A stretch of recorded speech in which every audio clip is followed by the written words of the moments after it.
Enti okaze mensa otabe. Pastor mensa otabe. Na soro no enye ne dia. Na ye asoro ma ne dia. Enye ne dia na ye asoro ma ne dia no nti ase ni ho. Oh, you may bachelor. Because I saw a can say, enye dia na ye Onyankopon dia.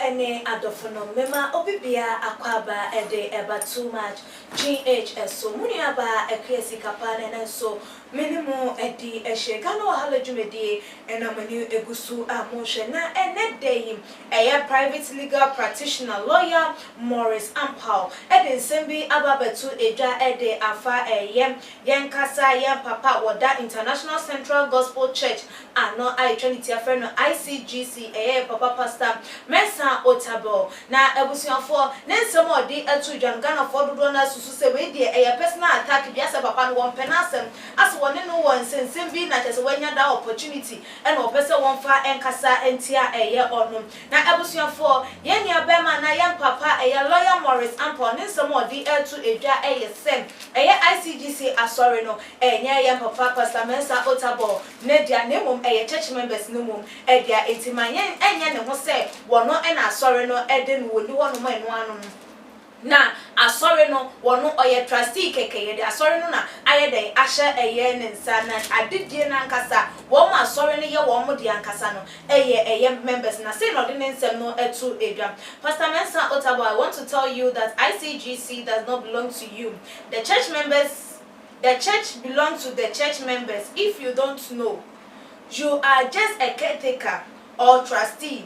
The real owners of the church are the members.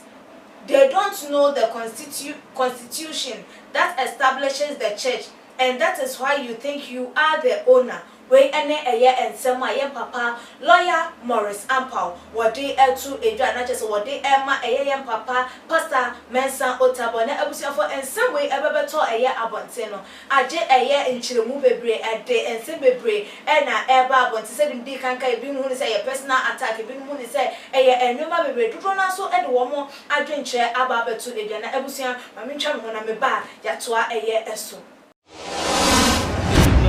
The major prophet kun chacha on se me catch was say bomoden na hwe too much GH on se me kan ye nyene bone pa na kase ye pe wo wi ase ya asonde nti na Adam wo hu nyame ye no nyam no wo hu ne ma bi a wo hwehwehwehwe e wo other place ne ade kat won na bomoden na be hwe too much GH be hwe na so scrap bomoden o be hwe pe na why subscribe o subscribe subscribe na subscribe na o subscribe a na wo benya ne ma papa a wo pe ahwe nyame hira na ura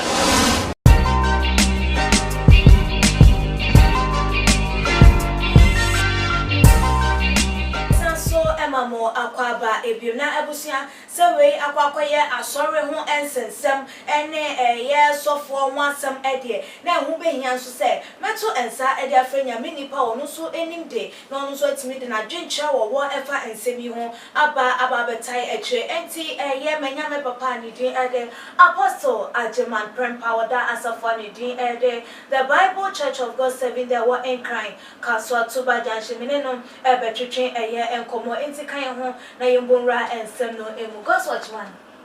Yes, madam. Yeah. And now what to say? Nyame to me na won say. Onyankopon do ne Kristo do mo amu papo nti. Ede rade ase. Awode o. Ede rade ase. Apostle. The lawyer Morris Ampao. Wodi etu edwai. Nukure bi wo mse kokoye sofo. Na wote wa asori na enya wodia church members no emum edia sanete wo honam emu no ochire ma chese constitution no chire se nsori ne de wo sofo abesi asori de wo si a asori na enya wo wodia wo ye keka na asori no mum no church members ne edia no sa ye hwe no honam ani a sanete yo sikapa Onyankopon hira odi kan dancing so ne adwuma phone na shira too much already nyam kase ahwefo no tie mo so mo da wo no ntini tie because omuni wa yin si ni ho sa na masori ma ne ye me manna so na chia obi a because sise no akuya asem na obusa me asem ehu hia pa asori so obi a tie asori a in spiritual aspect no enye nipa dia ye Nyankopon asafo asori bia ye Nyankopon na ebi no so afa ne se omo personal business eno omo ye omo dwuma so na lawyer ampass me ya work se enye osofo ne dia na ye asori ma dia enya asori ma nso dia ohon mo hunka ozo kan za asori ye Nyankopon asori uzi asiye asori bia ye Nyankopon asori se me de ndi ka se ya na nipa obi dia any business eno oye but asori ye Onyankopon asori Nyankopon di Moses ene ko yi ni mafiri nko asum Israel so na Moses no oye caretaker ndi asiye ba nyame na ye adwuma nyina Nyankopon na ye adwuma nyina ba ofa Moses eno de ye adwuma up to now Israel bo Moses di so na safo nya Moses dia Nyankopon dia o ti asiye ye ba ya beduru New Testament ya urade Yesu bae o nya nipa 120 oko no do oso mo twen mo do nkonkoro beba o do nkonkoro bae no ampa omunya nipa mpemiensa o Acts chapter 1 and 2 no kenkania ama Peter meka say no odi animu a one is spokesman o preacher ya ma nkonkoro de ye adwuma na o ma aka nyina so nti na no na nye Peter asafo a na ye Nyankopon asafo nti me kai Acts chapter 2 so na me de akyerama amanfo obia atiase so in the 342 Acts chapter 2 verse 42 to 47 o say asafo no da asetra trasa na okura asomanfo ne nkyerkyere ene ayonkofa ne pano bubuo ene mpabo muara ehu ba akra nyina so na asomanfo no ye anwomade ene nsankyere ne pi na wona ogidi ye nyina hia faako tienio wo me ogidi ye nyina hia faako na wo nnuoma nyina eye kwasafode na woton wono ahunyade ene wo nnuoma na wo chemu ma wo mu nyina sede hia obiara na da wo de akomakoro ehiem asori fie na obubu pan no afie mu edi ahosan edi akomakoro di wo moduane na oyi Onyankopon aye na owo animonyam oman ni nyina anim na awurade di wo ma oje wo mu nkwa no ebe kan edi kan asafo no da so asafo eye one body onipa bia wo ti asori a se ne wo sei enti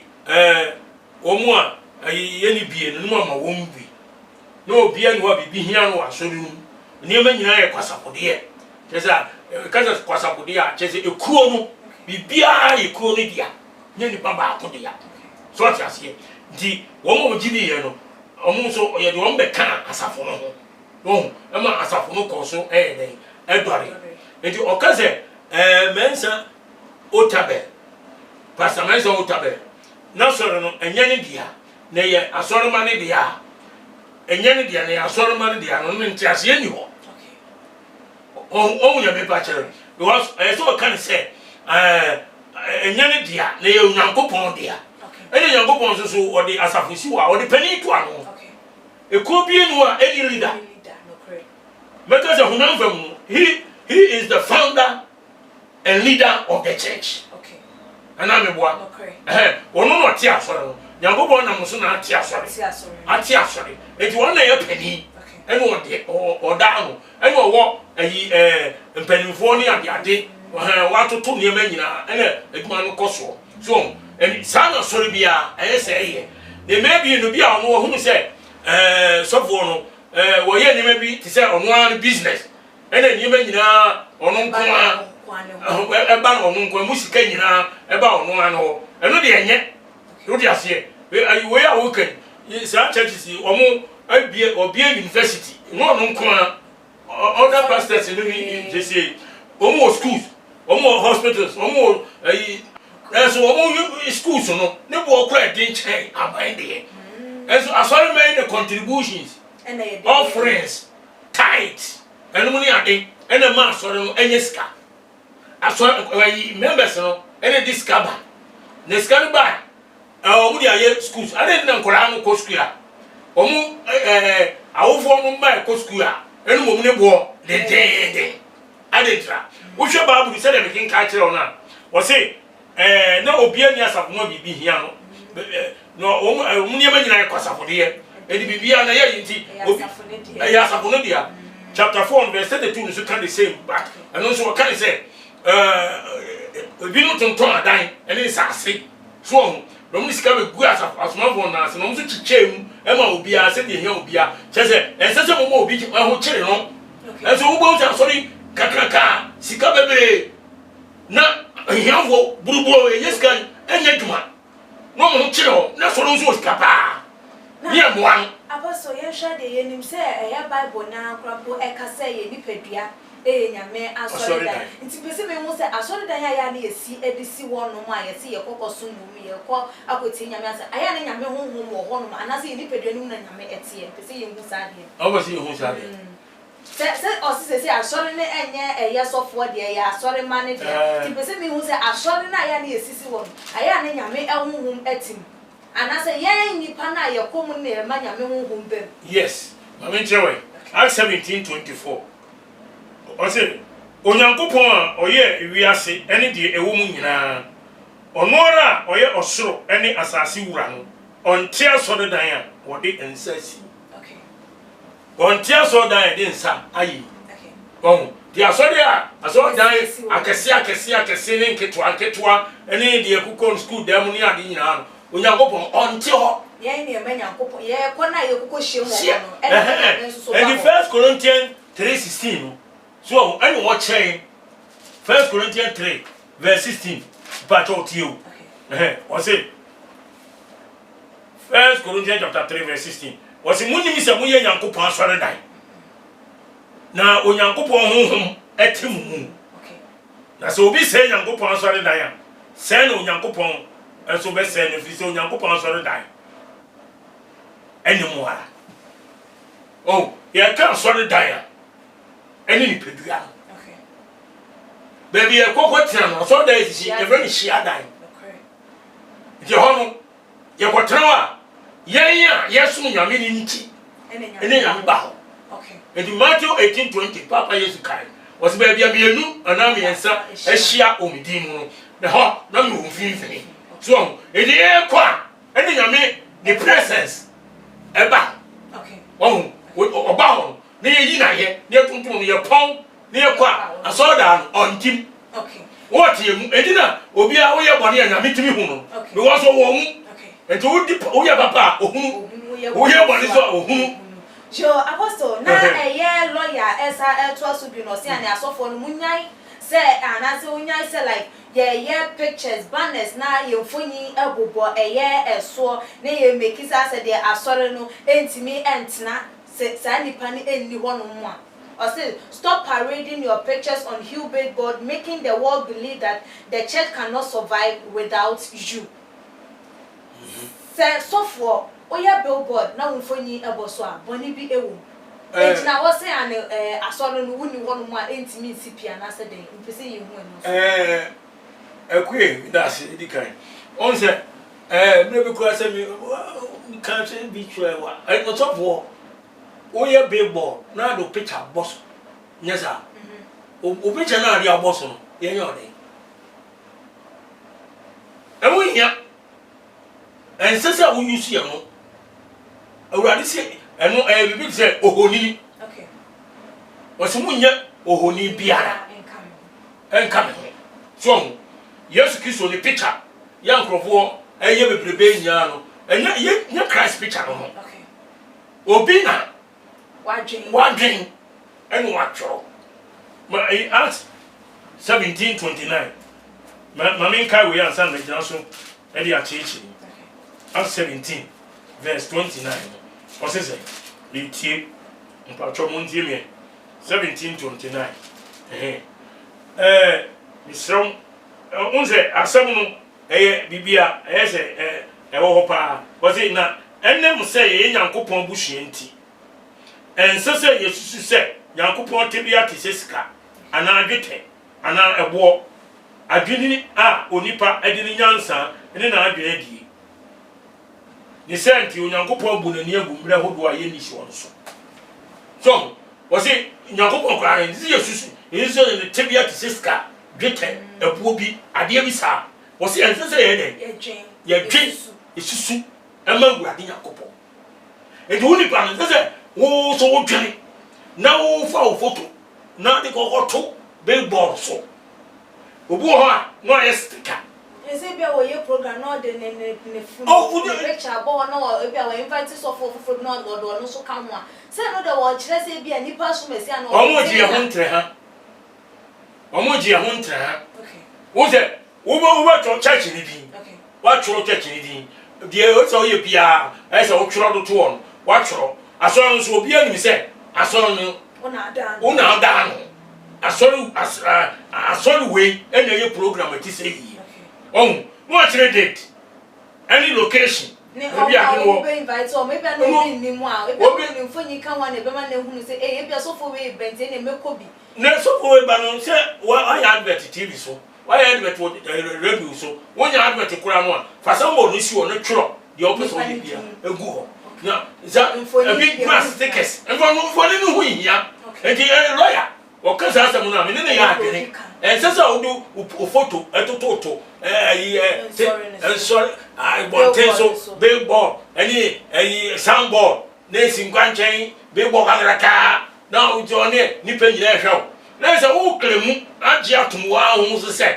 wo ye oga okay wo ye oga nyame su ta de no nyama no ompe ebi kura ye sticker kitingiti bi ne ya fita e ka ho o nyam che ebi aye bracelet band bi sa na ni din ni bibi ya gugu so na bi che nyina we hini babru no Peter no mre so uhun bi sa babru no what in yambo pokra no sese yesusu se what to say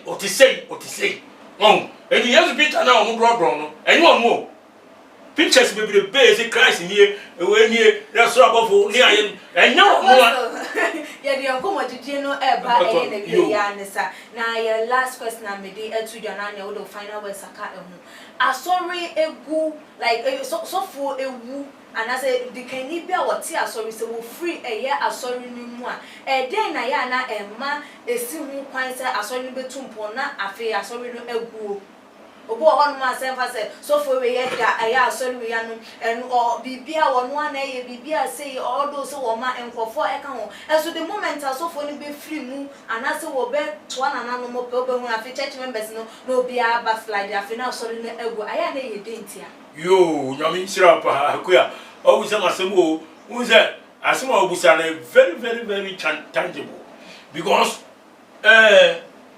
me am a hunu bita asoro bia na kom kumasi e fe no the law is my shepherd odifu asan kumasi 82 7th February ena ensam siye ma members ni kum soja ni to asore den ma asoja fo bufu sa me na revolution what is second time na gina mu pa enti asoja fo be hia so da no echichi members ni be pray egum ma odi fo ni dwane no mu duadue mu akɔkyere no o ba bi ɔkɔhyɛ ɛno mu kum tu kajetia kuma si kajetia run about sa me ne anya o sei ɛno mu kum no na ni fu no mu de kɔto bra bob mbona kese bi ne ho ene kwa my filling station bi o sa ko ya no ena omu de nkoto wo na ya hunu nkura kosie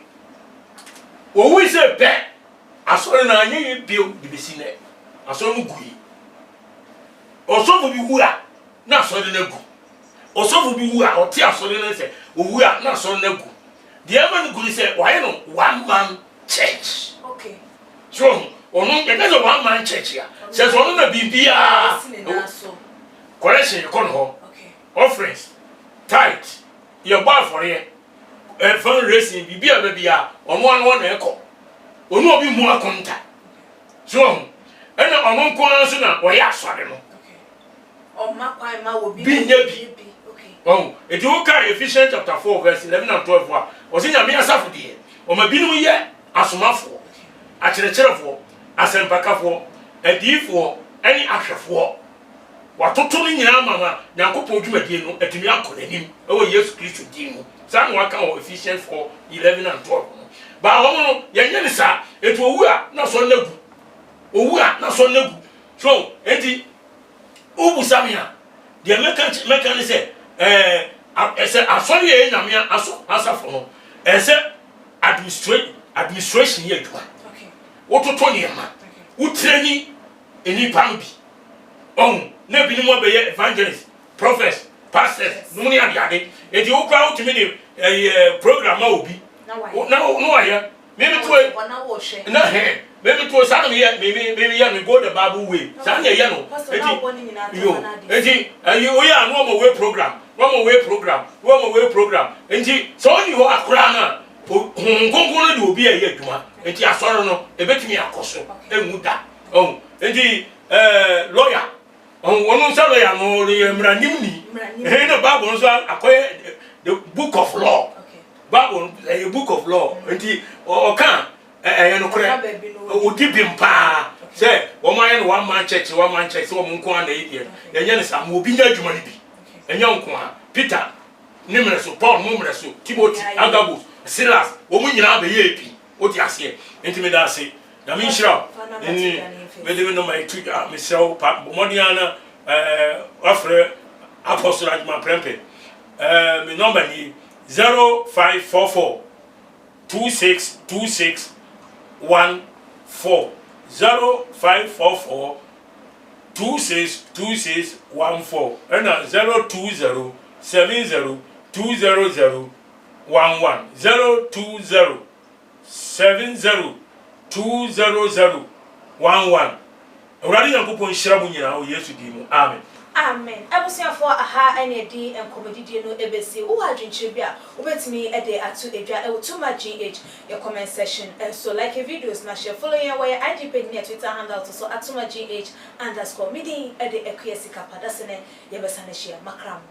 Mede de Isaac Ojampo, obetumi afem the great ampo mbrembren. Wonu men kam woni ehwe too much GH. Too much GH. Mu ye too much. Na me so me ye am fire. Too much GH. Shout out to your fans and everybody who is watching Too Much GH.